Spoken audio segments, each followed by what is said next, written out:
Hey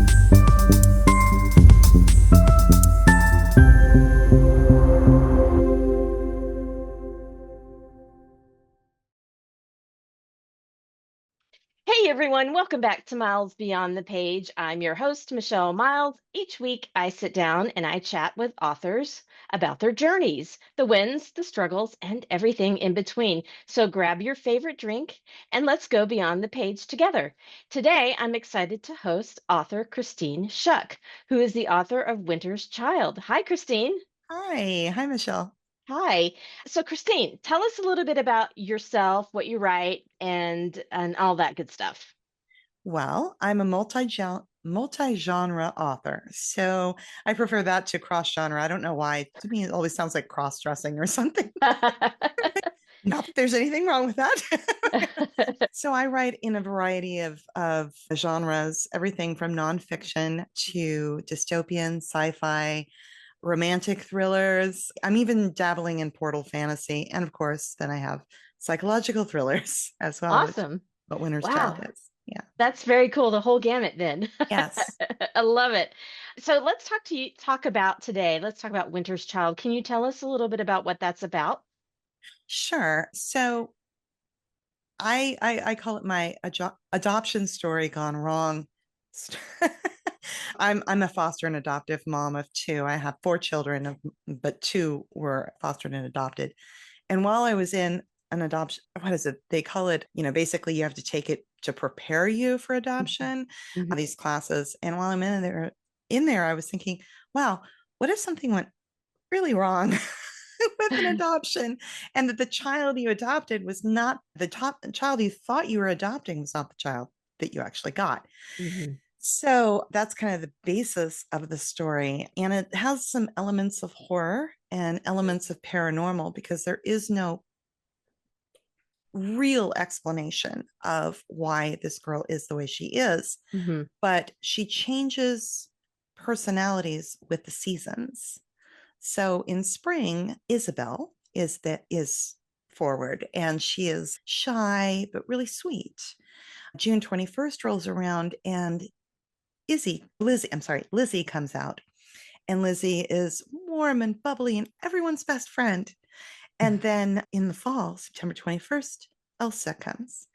And these are all iterations of Elizabeth, who is the child's name.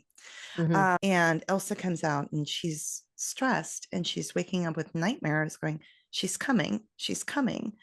And on December 21st, hide your knives because Winter's Child has arrived. Wow. Yes. That sounds intense.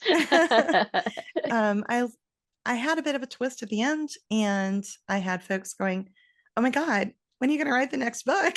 Uh-oh. And as typically happens, this is not the first time I've done this to myself, where I thought I was one and done. I was not. Mm. And so I went back in and I started looking at it going, well, what does happen next? I'm working on that now, off and on with another book that I'm writing, but the return of Winter's Child will come out by the end of next year. Awesome.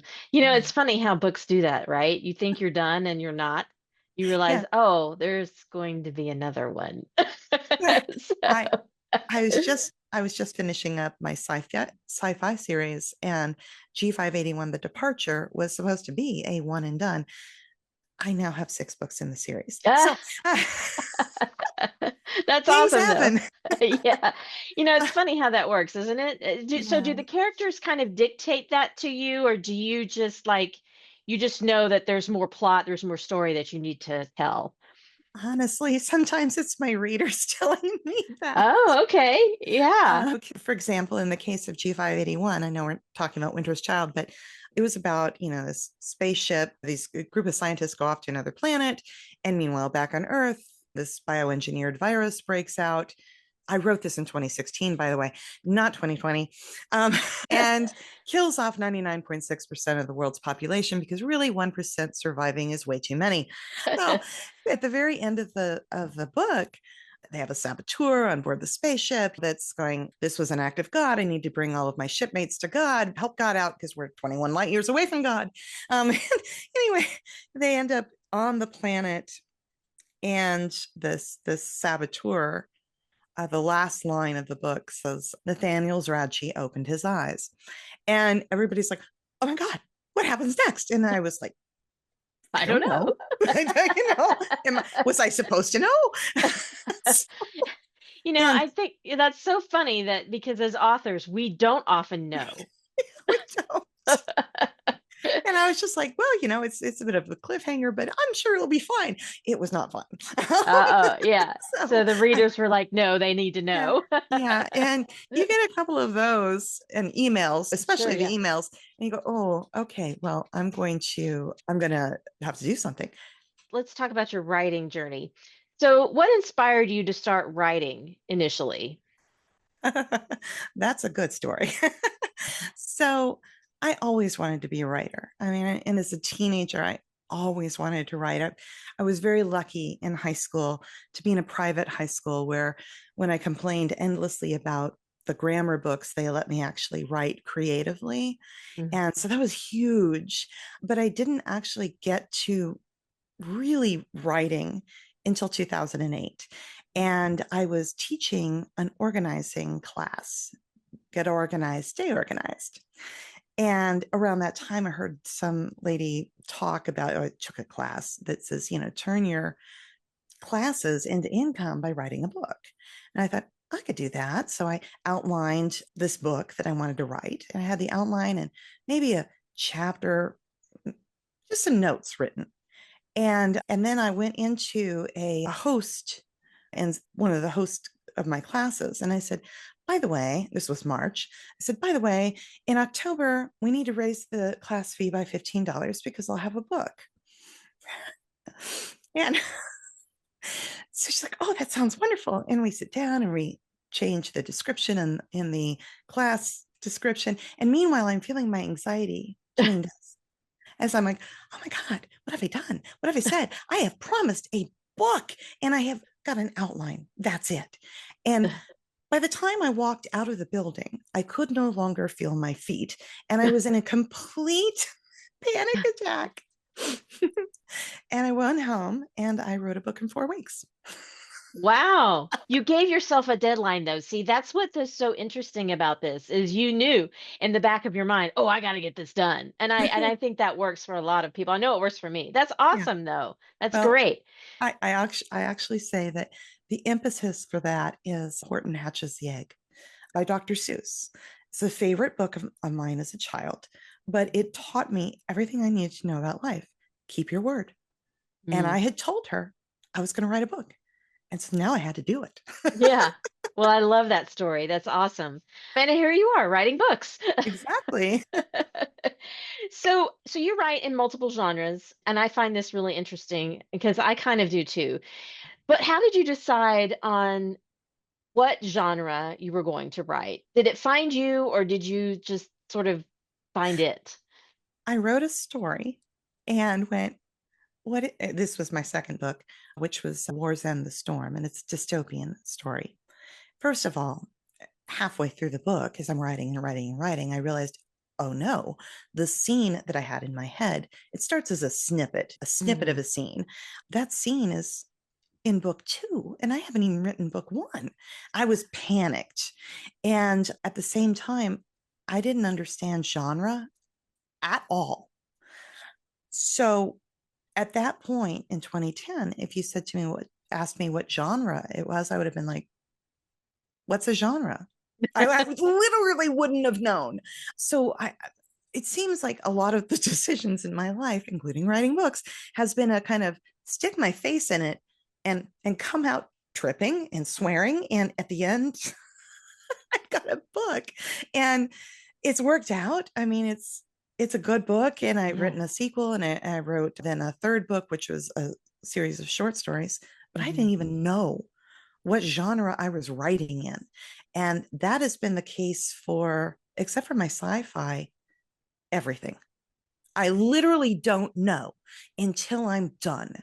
I was describing Winter's Child to someone as a psychological thriller, Mhm. and I was in a group of authors and many really well-known authors. And someone looks at me, he's walking by the table as I was talking about this book, and he goes, that doesn't sound like strictly psychological thriller. That sounds like you have horror elements in Yeah. it. And I was like, oh, okay. Kind of bumble along and I find my genres or they I, find me.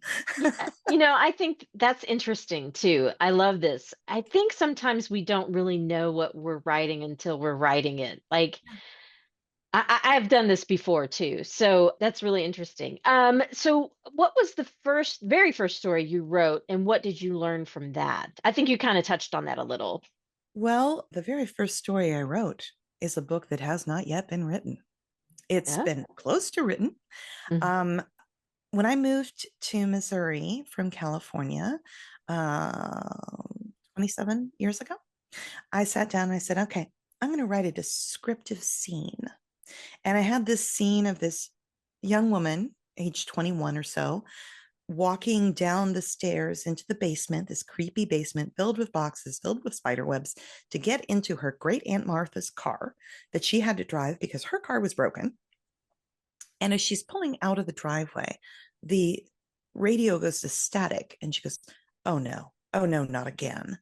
And it goes back to normal. Okay, we're good. She pulls out, she starts to go forward down this icy road, and the radio goes out again, and she and the car disappear.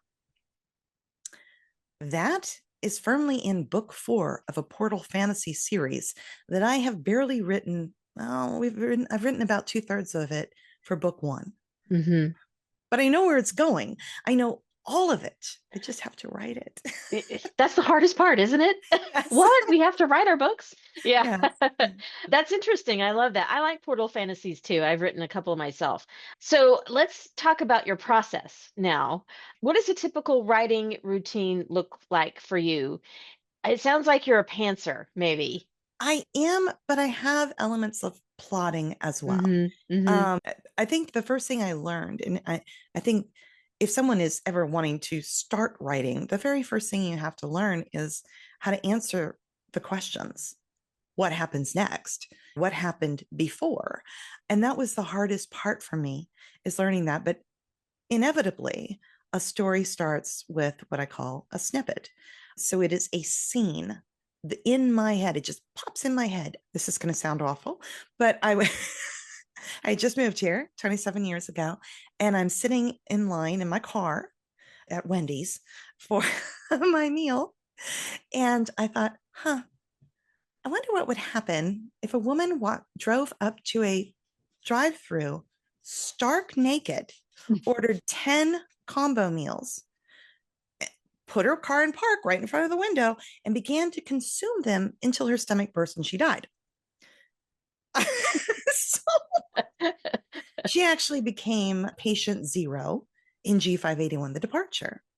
So that was the way that ended up. But it was a snippet that I had no idea where it was going Uh-huh. or where it had come from. And at the same time, I also had another snippet of kind of this idea of this group of scientists that go off to another planet. And I'd always wanted to write sci-fi because those were the first books I remember reading were Mm. sci-fi. And so I desperately wanted to do that. So when things get difficult, when the book gets hard, like what do you have any tricks or tools that you use to stay motivated to keep writing? Yes, I cleaned my house. Oh, wait, that's not. Yeah. No, it works, doesn't it? That's the great procrastinator tool of I an start author. cooking like crazy. Yeah, I cook all baking kinds of or things. yeah. No, one thing. So when I was writing "Send the Storm," my first of the dystopian books, there was a scene that I knew, I was going to have to kill someone off, and Mm, this was a really nice character, and she was a good person, and I was like traumatized, pre-traumatized at the thought of killing her, and so I wrote out of order. I wrote all the way up to and in the minutes afterward. hmm And then I went back later and cried like an idiot the entire time and wrote the death scene and wrote the burial scene and just sobbing hysterically. My family was like, "Are you okay?" No. It's the death of a character. I've done that too. I've killed off characters, and it's just very emotional. But you get Yeah, attached to them. yeah, I mean, they're not real people, but they are yeah. to us. I get emotionally attached when I'm narrating the books. And I was just Oh, today, yes. yeah, I today I want to was, talk about that. yeah. So I was narrating a book today, and I got to a scene. I'm like, pause, cry, go back. So, yes. So, one of the things you told me before we got started was that you narrate your own books, which I love because Yes. I also narrate my own books. And it sounds like we have a similar situation where we do it in our closets. That's our recording booth. But talk to me how you got into that. And obviously, I know as well as any other author, hiring a narrator is extremely expensive. But was that the motivating factor, or did you just really want to do it yourself? So, to begin with, I did have narrators. Hmm. At the beginning of 2020, I decided I got some money from a tax refund. I'm going to put $3,500 into getting books narrated. And at the time, you could get them for a song and a Yeah, sweet smile. And so I literally got 5 books narrated for $3,500. nice. You can't get one book narrated for that amount. And the other part was, so for years I worked in customer service positions and admin support and receptionist position. I was on the phone a lot, and I got a lot of comments from people that would say, God, I love your phone voice. It's so smooth. It's this and that. I just have such. Do you ever think of doing toasts? Do you ever think of doing speeches? And meanwhile, also, I have children ranging in ages from 37 down to 4. I kid you not. And I read a lot, and I read the Hmm. stories to them in the voices, and I make the special voices. And I was like, I know I can do this, but I was terrified of the technological side of it. Yeah. And terrified of, how do I make it work to record, and how do I make it work to edit? And it just seemed so big and so scary. And I put it off for years. And so by the time I got into it, I had 12 books out, 13 books out, something like that. And now I have 15 books out with 2 more written, so 17 total. And I'm in the process of getting all 17 into my voice. So I just went back and re-recorded my first sci-fi novel because that was in another voice. And it just happened. I was like, a fire was lit under me for that one because I was finishing the series and I want them all in my voice. And B, somebody put a review on Goodreads saying that they DNF'd, did not finish because they couldn't stand the narrator's voice. I'm like, Oh, wait, come back. Promise, yeah. I'll make it better.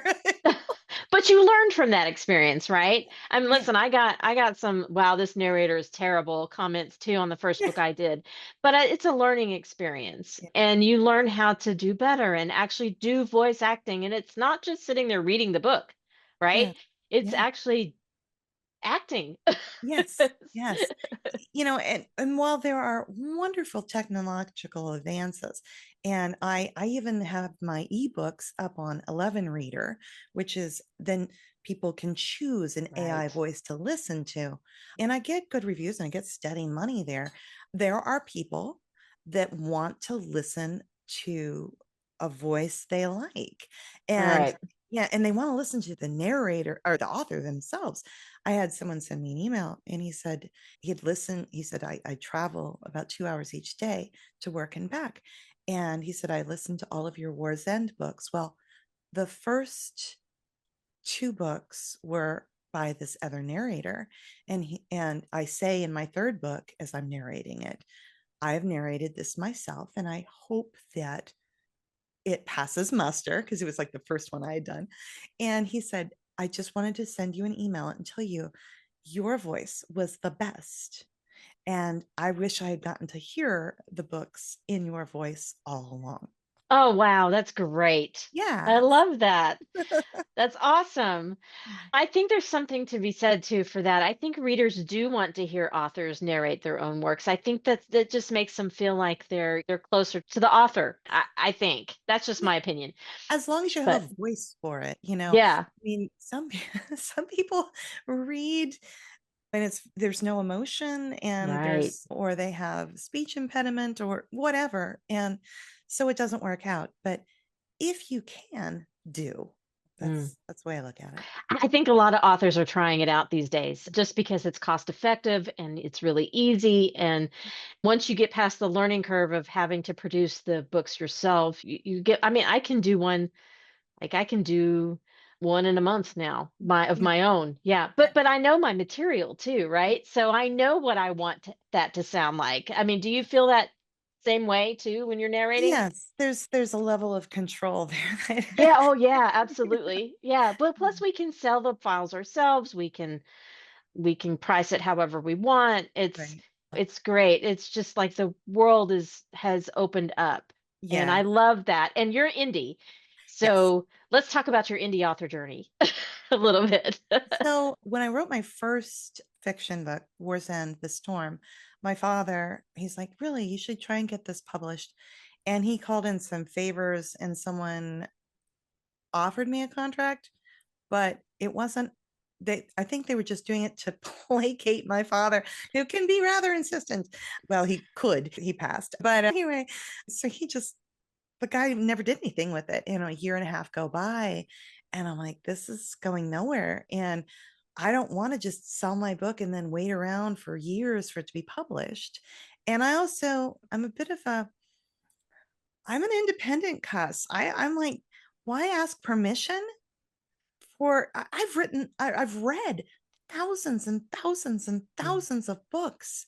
And I've practiced writing in the best way you can, which is I've written. Right, right. And so I didn't particularly know genre at the time, but the core of the characters, the emotion is all there. Mm, So I got a friend to help line edit things mhm, mhm.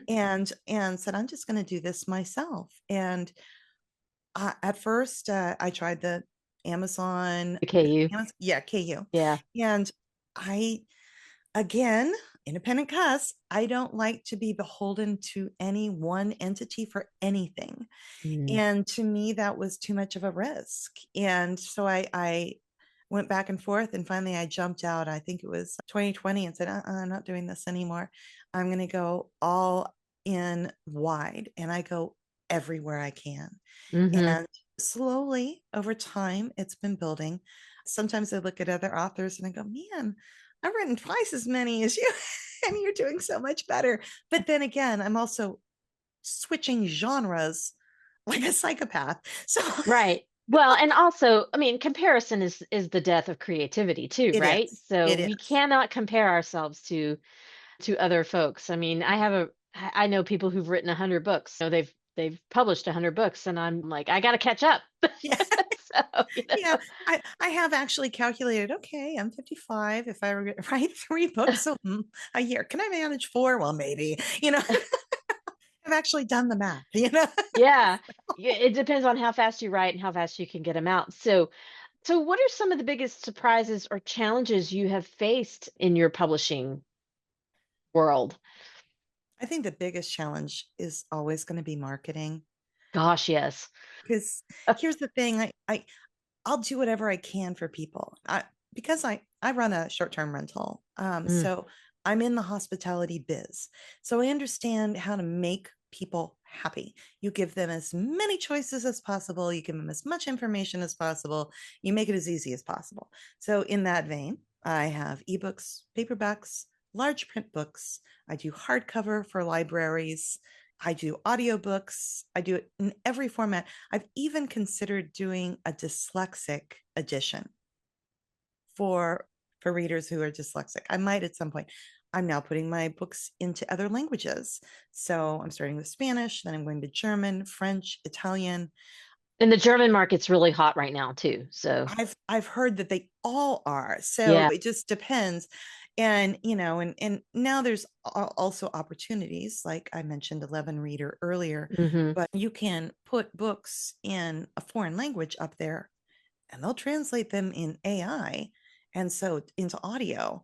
And so an AI voice, but it's reading a French book, for example. And I'm like, Yeah. that's pretty cool. Yeah. Because I'm certainly not going to learn French. Right.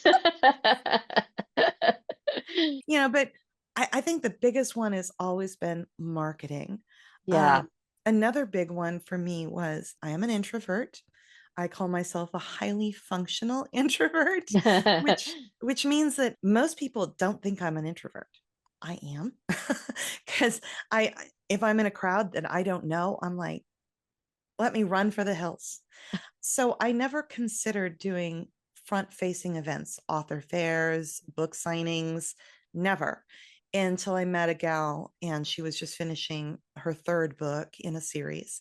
And she had done craft fairs. And so although she is an introvert, she was used to dealing with people and used to marketing herself in that way.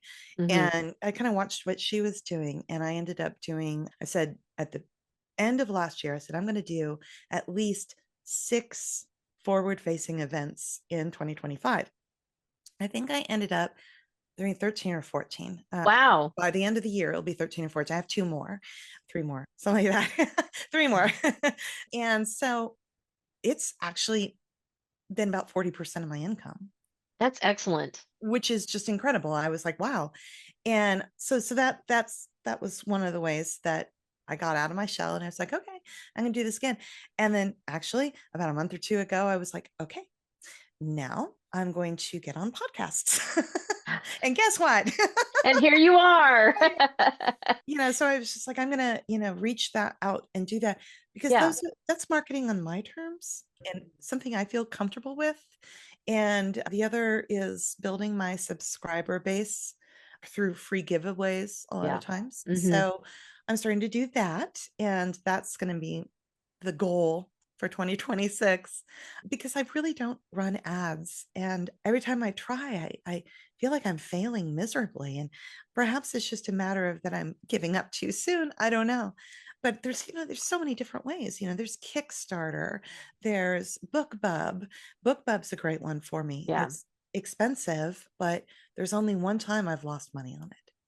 That's And excellent. yeah, Yeah. so I think the in-person events are really fun too. I've started doing a lot more myself, and I think it's really fun to be able to get in front of readers and meet them and talk to them in person. It's really fun. That's yeah, really great that you're doing all of that. And I think part of being an introvert, because I am one too, is being able to push yourself out of those comfort zones and do those things that you yeah, know, get you out in front of readers and you find different ways to connect with them. Podcasting is definitely one of those ways that you can yeah. do that. So that's really cool. So what strategies have you found to have reached new readers? Is it the podcasting and the in-person events, you think? I think that my biggest return on investment, I guess I could say, would be BookBubs. So BookBub is very expensive. It Like is. the last If you one can was get almost, one. yeah, yeah, that's the other thing. So you have to have pretty decent reviews going Yeah. in, I think. I think that really works best. For example, G581 The Departure, I had around 95 reviews and I had already done a free give. No, I'd already done a 99¢. I start with 99¢ ones because even though they're a little more money, I feel like they're going to return my money better. I only do it now on series Mm. because if you just have a one and done, don't do a book bub. Yeah. Yeah, that's good You'll be advice. lucky to make your money back Yeah. because it's the residual sales, the ones from the second and third and fourth and fifth books that make the money. Yeah. But so anyway, I said, I've done the 99¢, and I'm going to try for a free giveaway free book for G581. And I did. And it was like $1,000. It was a lot of money. And I ended up when I gave away about 19,000 copies. Whew. Yeah. Wow. the big thing is you go, Heartbeat better. wow, 19,000 people are reading my book. Well, not Yeah. not that, but a portion of those, because a lot of people just go in there and go, and they grab Yeah. all the free books Right. and they never look at them again. But some do. Yeah. And I started watching the sales. And by the end of the second month after the book bub, I had seen my income match what I had put out. So, That's wonderful. well, actually, I guess I should say it doubled because I Yeah. had $1,000 out of it. Right. So, after that, and that was a big deal. And That's great. yeah, so I keep trying to do that, especially on series, Hmm. to push it forward. And I hope that my newsletter will eventually kind of gain traction. I'm still trying to figure out what to say to people, because when you're cross genre or multi genre like me, it's hard to figure out what to say to people. Why are they there? Are they there because they wanted to read your next hot, steamy, romantic suspense? Are they there because they just love spaceships, do or die? You know, why are they Yeah. there? That's a good point. And one of the things I did is I gave a survey. I'm like, what do you like? Here's what Yeah. I write. What do you like out of this? And you just kind of see what kind of feel them out and see why they are there. You have a pretty big, robust newsletter list. Yeah. You want to find out what are their reading habits? Where do they buy their books and what genres do they like? So I think a survey is really a great way to do that. And you can really easily build your newsletter up through BookFunnel. So those group promos and Yeah. author swaps are the best. Yes. Yes. I've been dabbling in those just a little Yeah. bit, but Yeah, it's for it's a sure. start. Get on those because they will help you beef up your newsletter list. Yeah. So this has been really interesting. But tell me how you feel about social media and how do you think it's really important for authors to be on social media today? I don't know. I'm questioning. So I'm basically on Facebook. That's where I like to be in my personal interactions with people and also on my business side. And I post regularly. I Mm, post on my author page. I also have a page for my short-term rental, and then I have my personal page and I cross post. I don't see a ton of money or purchases or really responses coming from any of those. X is awful. Awful. yeah. It's just awful. It's toxic. It's toxic. So I go on there, I post something and I run away. Yeah, yeah, I'm like, I don't want to talk to these people. So I probably am wasting my time there. yeah. I, I'm I'm leaning more towards how do I create, how do I understand better SEO, search Yeah, engine optimization. I I listened to a really good podcast by Thomas Umstattd. I know him. Yeah. Mm. Well, we do not agree. We do not agree politically. I, and I just try to ignore all the politics Yeah, going yeah. forward. He had that amazing. I was like taking all kinds of notes on how to make my books and my website discoverable through AI. Mm, Because no matter how people feel about AI, it is here to stay. it I don't, is. yeah, I don't use it for writing because that's the part I enjoy. Yeah. I do not enjoy writing sales descriptions, Yeah. coming up with keywords, even understanding again what genre I'm writing. I just upload my manuscript to ChatGPT and I ask it, Yeah. and it tells me all these wonderful things. But I do think that because AI's the Pandora's box is open, Right. it is a massive search engine wealth of information that if we go, oh, well, it's stealing, don't look at it any further and don't give it any more chance at being anything else, then we are selling ourselves short. Right. It's like a tool. It Like is a tool. anything else. It's a Yeah. tool to help you find those keywords and find those categories Yeah. and like you said, optimize your blurbs and your ads or whatever. So yeah, I understand. Yeah. It saved me $600 the other day. Yesterday, it did. I have a water heater, an on-demand water heater, and it was giving me issues. And I put it all in, and I said what I was looking for because it's my short-term rental, and I was asking for it to give me recommendations on water heaters, and it actually troubleshooted my problem and told me how to fix it. Oh, And I was wow. like, well, that just saved me $600, you know. Yeah. I love it for Audacity when I have problems with my files and I can go in and say I'm failing through the ACX Yes. review and here's what it's saying and what do I do? And it will Yeah. walk you through that. So that to me that's really powerful because I can fix it myself. I don't have to go seek someone out Yeah. and figure it out. So that's great. Well, this is great. We could keep talking forever, but you have things to get back to, and so do I. So, Yes. Yes. but I want to wrap up with just a couple more questions. The first one is any tips for someone just starting out? Ask yourself a lot of questions. You know, again, our minds function on answering questions. Hmm. It's the way we're wired. So if you have a scene, you're going, oh, what happens next? Ask yourself that. What happens next? What could happen next? What happened before this? Why is this person the way they are? Hmm. The character development happens when we ask ourselves those questions, when we dig in deep. And it's not Yeah. just a someone who does something for no good reason at all. There's always a reason, you know, and be patient with yourself and oh, be organized. Even now, even in the very beginning, I my first book was an organizing book.